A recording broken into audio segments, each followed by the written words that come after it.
Good afternoon. I'm Anthony Faust, and I'm going to be presenting the 16th goal of the UN Sustainable Development Goal, which is to promote just, peaceful, and inclusive societies. Within the goals, a set of targets. So we'll start with number one, which is to significantly reduce all forms of violence and related death rates everywhere. So we're starting to see the global homicide rate between 2015 and 2019 decline to 5.7. And with the current trends, the global rate of homicide per 100,000 population would stand at around 5 in 2030, resulting in an overall decrease of around 15%. There's current involvement by the World Health Organization where they're utilizing their prevention of violence unit and focusing on preventing interpersonal violence in all forms with an emphasis of preventing violence against children. So we're seeing the global homicide rate is falling, but there still is a gap between regions with low level of homicide and regions with high level of homicide, and it keeps widening. Goal number two, end abuse, exploitation, trafficking, and all forms of violence and torture against children. So within 77 countries that have been able to provide data from 2012 to 2020, we've shown that 8 to 10 children between the ages of 1 to 14 were subjected to some form of psychological aggression and or physical punishment at home within the past month. Trafficking amongst female victims continues to remain the more heavily affected by human trafficking, and in 2018, for every 10 victims detected globally, about 5 of those detected were adult women and 2 were girls. 77% of the time when women are being trafficked, they're being trafficked for the purpose of sexual exploitation, while 68% of the time boys and men are being trafficked, they're being trafficked for forced labor. The Blue Heart Campaign is a global awareness initiative that's involved in fighting human trafficking and encourages the involvement of governments, civil societies, and the corporate sector to act in helping prevent these crimes. All proceeds that go towards the Blue Heart Campaign go to the United Nations Voluntary Trust Fund for victims of trafficking, which has been able to meet goals at providing humanitarian, legal, and financial aid to victims of trafficking in persons. Goal number 3 is to promote the rule of law at the national and international level and ensure equal access to justice for all. So recent data has shown that there's a proportion of prisoners being held in detention and sentenced without a crime, which is around 31%, which is the same level that it was in 2000. Out of 132 countries and territories that have been able to provide data between 2003 and 2018, 55% are operating at more than 100% of their intended capacity.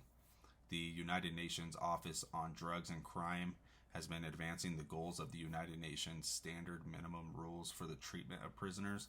These rules are a set of standards that are generally accepted as being good principles and practice in the treatment of prisoners and prison management.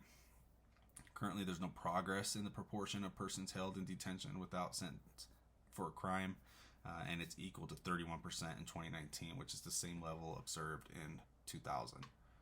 Goal number 4 is by 2030, significantly reduce illicit financial and arms flows, strengthen the recovery and return of stolen assets, and combat all forms of organized crime. So we've seen the collection of around 758,000 illicit small arms and light weapons between 2016 and 2019. However, the tracing of collected firearms all remains a major challenge for many countries as they point to the lack of national tracing and infrastructure or insufficient communication at the international level. For roughly 1 in every 3 firearms collected between 2016 and 2019, there was no tracing procedure initiated. The United Nations Regional Center for Peace and Disarmament in Africa is an example of an IGO that's been involved. This department's been working on training small arms control in the Democratic Republic of Congo, highlighting on the proliferation, illicit circulation, and misuse of small arms and the impact that it can have on the community.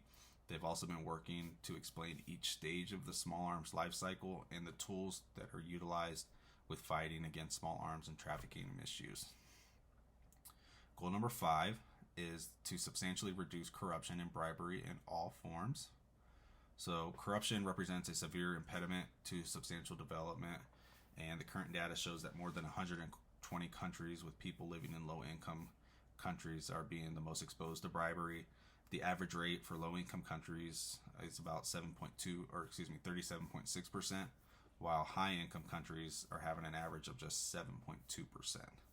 The World Bank has assisted in the anti-corruption campaign at the country level and has recently launched a set of anti-corruption initiatives in helping countries address the corruption.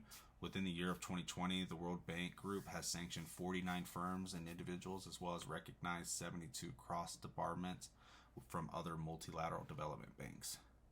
Target number 6 is to develop effective, accountable, and transparent institutions at all levels. So budget implementation data has shown that some regions have deviated from the original approving budget slightly, while others have been real considerable about it. So the United Nations Development Program Department has created a guidebook in 2020 regarding budgeting for the substantial development goals, assisting with facilitating discussions and presenting possible solutions and models for budgeting to achieve the substantial or sustainable development goal. The efforts of governments in realistic planning and accurate implementation of budgets across countries and regions will support reaching that goal in 2030. Target number 7 is to ensure responsive, inclusive, participatory, and representative decision making at all levels. So around the globe in 2020, the proportion of women parliamentarians had risen by 0.6 points and had reached an all-time high of 25.5%. And when it comes to age, only 2.5% of parliamentarians were 30 years of age or under, which showed an increase of 0.3 points since 2018. The United Nations Development Program Department has taken an initiative in developing a guidebook to help identify and categorize the range of actions with which political parties can take to support women's participation during different phases of the electoral cycle, and is particularly targeted towards members of political parties that fill the leadership roles as well. So parliaments continue to become, slowly but more feminine and younger. Both women and young people remain significantly underrepresented in Parliament compared with the society in general, with young women being the least represented. Target number 8 is to broaden and strengthen the participation of developing countries in the institutions of global governance.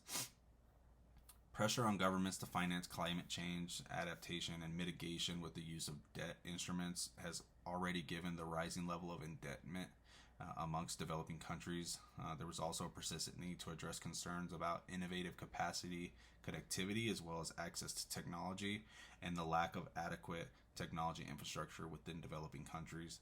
The United Nations Development of Economic and Social Affairs has consistently brought forth forums of discussion and expressing those developing countries having a need to be involved in the decisions regarding how their finances are being used, in a framework detailing how the private sector financing should be compatible with the system set up by the developing country to record or manage the financing. Target number 9 is by 2030 provide legal identity for all, including birth registrations. So current mission going on right now is by UNICEF and UNHCR within Belize, where they're assisting with the registration of births and providing birth certificates to their citizens.